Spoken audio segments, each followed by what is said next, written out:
I gotta say that this whole coronavirus thing has me feeling like those news people on the Michael Keaton Batman with the Joker tampered with all of the hair care products, and they kept getting progressively more disheveled. I need a haircut so bad. This is ridiculous. But I know there are bigger fish to fry in the world, so I shouldn't complain. But anyway, excuse me. I have I do have some stuff to share. Where's it at? Hold on 1 second. I got stuff to share. Let me grab it here. Excuse me 1 second. We got, let's see if I can get the glare off. The Arcana rule. I don't know when I'm ever going to get a chance to paint this thing. I've got buckets and buckets of unpainted miniatures, but it'll look nice on the shelf for a while as I rearrange my wheelchair here. Hold on 1 second. Okay, got it. So the other thing I got my hands on, I was kind of excited, Age of Mortals. I was on eBay, and somebody had posted it for $10, and it's in pretty good shape. But yeah, I haven't had a chance to read this in a long time, so I'm gonna do a little Instagram post about that soon. But some new goodies that have come in over the last few days. So questions. I got a bunch of questions, and boy, I don't think we'll be able to get to them all today. But I was asked what my preferred character class and race are, and I got to thinking about it, and it's I think it's a little more complicated of a question than I originally when I first saw it, because I hardly ever get to play, and when I have played, I think one time in the last nearly 40 years I've played a non-human. I've played a human in every single other case. Um, and I think in the one time I played an elf, it's just because my character was kidnapped, and he's just a stand-in character in the meantime. So I guess it counts. But um, I I I guess it goes to my philosophy when I DM. I'm a very much so in the vein of Tolkien, where the races tend to stay apart from one another and mistrust one another. Um, I'm not a big fan of the big exotic races. Um, so to answer the question, my preferred class is cleric.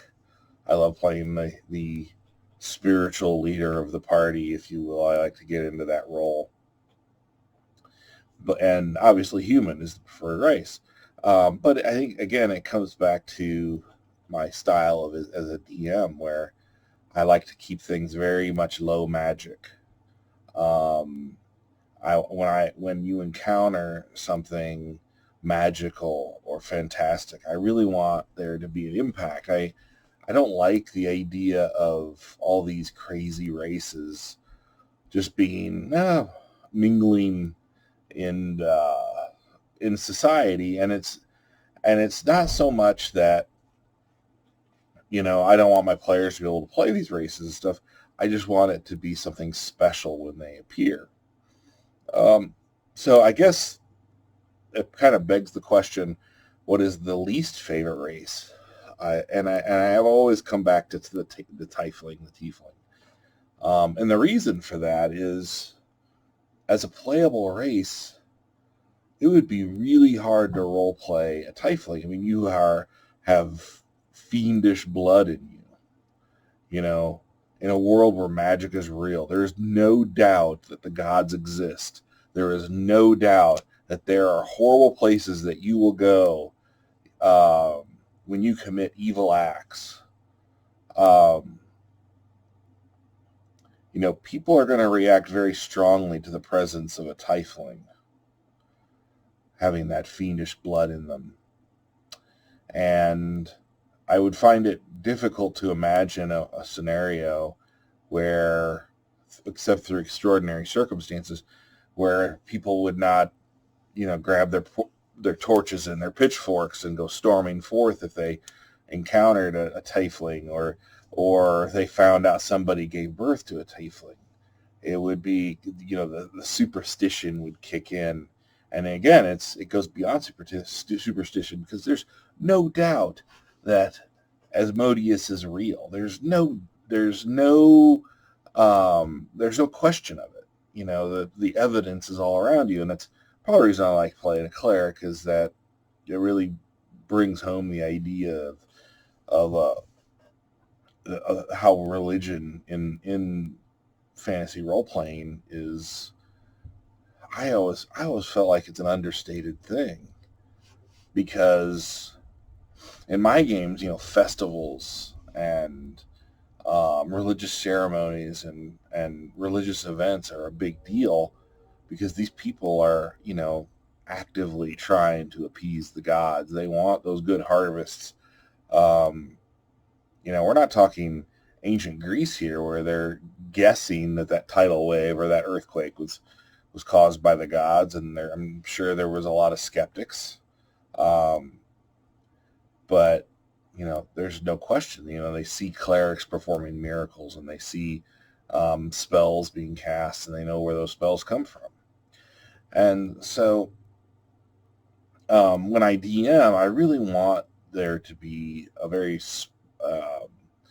I want it to be a very special event where if the party enters a village or a town, a wizard is a rare thing, and magic items, they're even more rare. I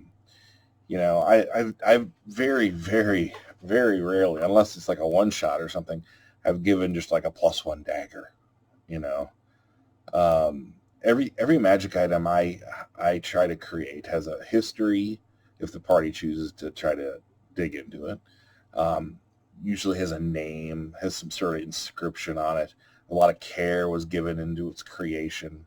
It's never just +1. What was Sting?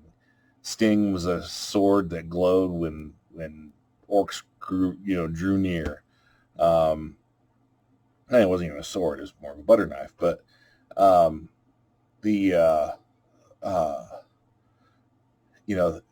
perhaps maybe it was +1. If we dug into it, maybe Frodo and Bilbo swung it a little bit more proficiently than they should have been able to.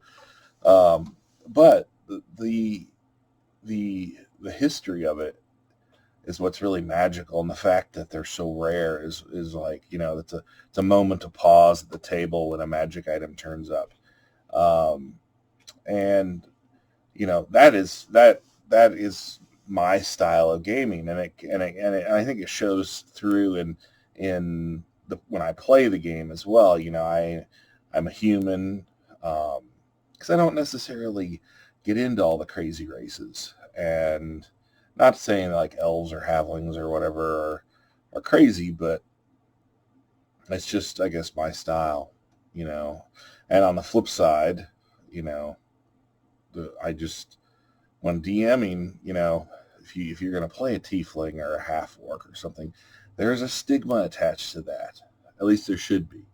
And not saying that everyone should DM the way I do, but it's something, it's something that I think can put a little bit of an edge on the game and make it a little bit more interesting when parlaying with NPCs, their reactions to, the wondrous encounter that is a mage, maybe and then the fact that it's an elf, considering in my game the races tend to stay apart. They just met an elf, maybe they never made an elf before.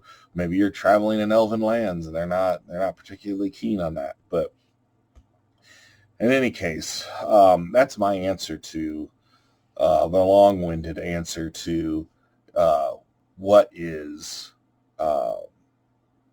my favorite class and race.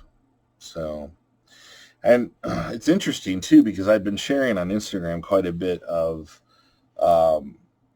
stuff on BLACKMOOR, Dave Arneson's BLACKMOOR, and you know, I just find that stuff so amazing. I mean, you know, I got the DVD here for Volume 1. Volume 1 delves into the history. I think Volume 2 is going to be more about the actual setting itself, the original setting, and the kingdoms and the peoples and so forth, as opposed to the pure history of it. But I'll attach the trailer on the end of this if you're curious about it. I find it so fascinating. You know, I think we take for granted that the idea of role playing, you know, placing yourself in the in the shoes of another character, you know, I think for we gamers, it's just second nature. But can you imagine being 1970, 1971, and someone says, "Hey, I have an idea. I want you to play the general of your army," you know, and eventually that general becomes maybe an adventure, and it leads into all these amazing choices that weren't available in wargaming before. I find it fascinating to think about being in those shoes. It's kind of when I introduced my wife to role playing games when we first met. She was like, "So wait a minute, I get to play this character. I have to be this person, you know." And it was interesting, you know. And I would imagine that's that moment. And you know, when I try to think back, I don't think I really had that moment, because my brother introduced me to the game, and I had been watching them play for several weeks when I first got to play. And so I already had an idea when I sat down what I needed to do with this character sheet. But to be those players and have a ping pong table covered in paper, and there are maps drawn on them, and you have a little figurine that represents you, and you have to fight off monsters and villains and so forth. For the very first time, think about that. I think that's very cool. But if you have, I do want to say, if you have any questions, you could put them below. I get so many via Instagram, and only a few via YouTube. So again, I check these before I make a new post, and so if you've got any questions, just go ahead and post them below, or you can send them to me through Instagram if that's the way you're going to come over. I'm thinking about doing some sort of giveaway for the YouTube channel to grow the subscribership. And again, if you like to hear, you know, my stories, I've been gaming for close to 40 years now, or it might be 40 years now, and had a lot of fun. And I hope to share more actual in-game stories going forward as those questions come up. But you know, you can hit the subscriber button down below, and you'll be able to hear about all those, and hopefully, you know, if you're looking for help with your game ideas, don't be afraid to ask. I know that I've helped quite a few people with questions via Instagram, but I think it'd be a lot more interesting to share those questions, because I bet you anything that there are more of you in the same shoes, or having the same problems as other DMs out there, and it's inspiring to be able to share other people's games and what they're doing. So in the meantime, I'm going to sign off here. Just want to say happy gaming, and as always, try to be as heroic as possible. World needs more heroes. So take care. I just killed Arneson. And the consequences are that Jim Clark ran his sword right through Anderson's heart and killed him dead or in a doornail. Doubt leads to fear, and fear, if properly manipulated, leads to terror. Role-playing games first began in 1971. Don't ask me why I know that, because I'm the one who did it. Thank you very much. I don't think it was his plan as a kid to become some entrepreneurial game designer. Just kind of evolved is the best word I can think of. You got a castle in the middle, there's tunnels. What do you want to do? And that magical, what do you want to do? That's a turning point in my mind. What do you want to do? There was so much make-believe. That was the best part. A zero-sum game, you win or you lose. A non-zero-sum game, more than one person can win. When the bell rung, scattered the party. You didn't do any of these things. It was all in my head. We had guys that volunteered to hold the door. He was describing it, and he was incredible. We had one dragon. Well, I was just the first dwarf. Because I was just the wandering elf. The Wizard of the Wood. Yes, I am the high priest of the Temple of the Frogs. Oh, the vampire rosebush. That was Dwayne. I bought a house. I was the first thief. I was the sole survivor of the first dungeon adventure. I think he was very proud of his Blackmoor.